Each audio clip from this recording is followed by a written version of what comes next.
Alright, so we got the DVD working again. I had to turn the media player off and on, and now I'm taking a better look at the main menu, which I don't know if you can see and hear this, but it is, what it looks like is a scene from the film itself, just kind of washed out in red and being played over and over again with very minimal text, and it's just really cheap. This looks like shit. This looks like something you could make on your computer, like something I could make on my computer, and they were selling it. I really hope they didn't make a lot of money on this. Kevin S. Tenney.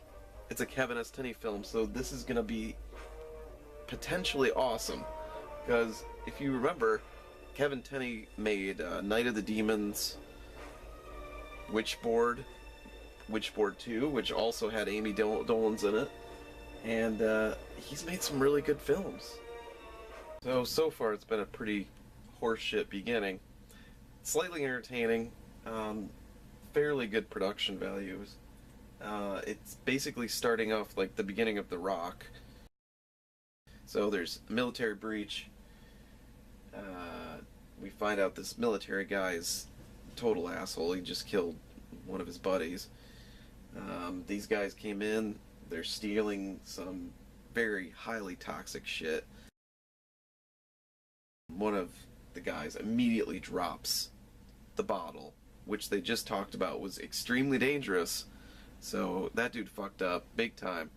They had to close him into a door, and he died gurgling. I may be wrong, but I'm pretty sure Corey Haim's eyebrows have been severely trimmed. They have they're very thin, and they have a nice curve to them. The first film, Demolition High, it happened at a high school. That's why it was called Demolition High.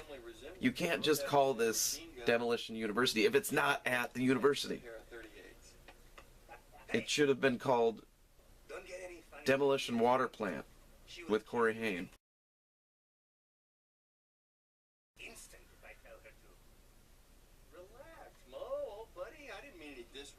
This fucking guy right here is awful. He's supposed to be like a crazed, military man that has his own reasons for doing this.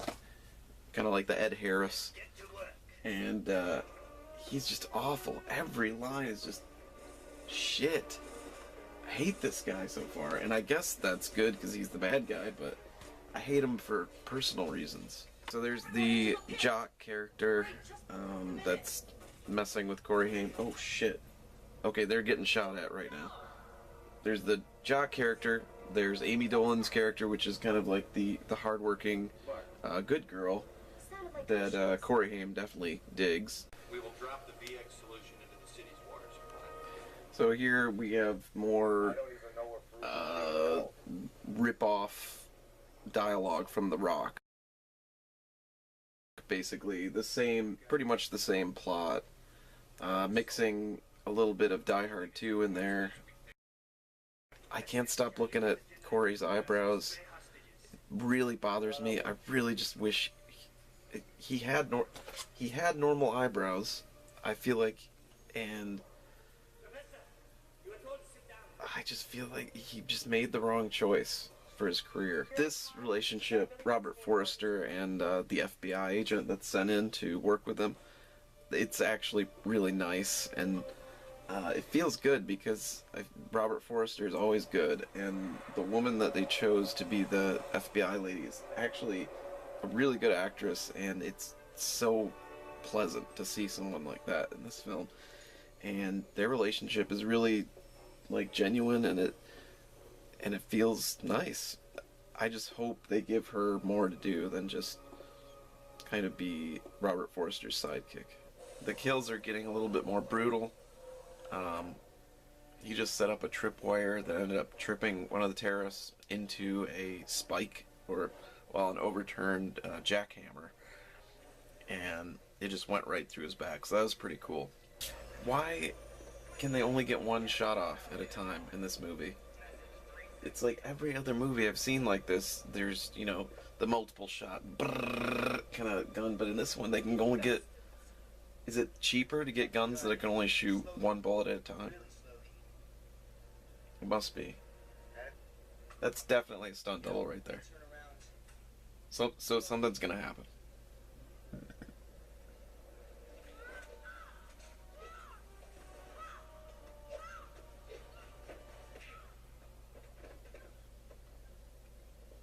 That happened. So he's just now learning that they're planning on, like, blowing themselves up in this whole thing. How does he not realize this when he's setting up this elaborate plan? He just kind of... I just don't see what he's doing here, or what his plan was. He's just kind of floating along with these terrorists and their plan to blow up this water treatment plant or fill it with gas or something, which nothing's really been explained yet.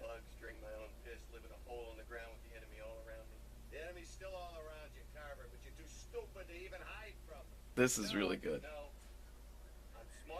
I think my favorite thing was that he said he had to eat bugs and drink piss.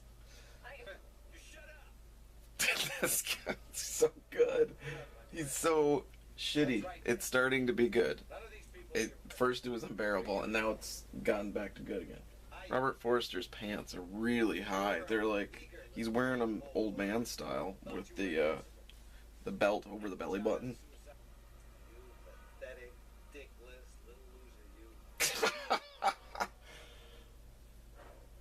You pathetic, dickless little loser. You. Okay, now they're pointing guns at each other. This shit is fun, isn't it?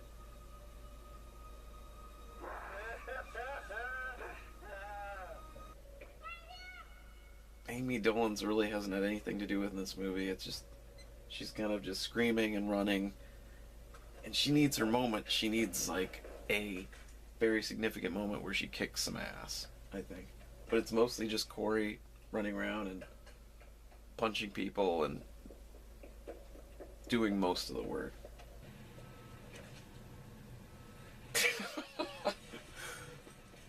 Anyway, the whole building's about to explode. Nowhere near Corey Haim, and he goes outside the door and hides by a wall, which I guess that's good. He's got the nerve gas that could kill thousands or millions, and everything's all good. Overall, it was nice, I guess. I don't know if I'll ever see it again, but it was entertaining for what it was, which was remembering a teen idol.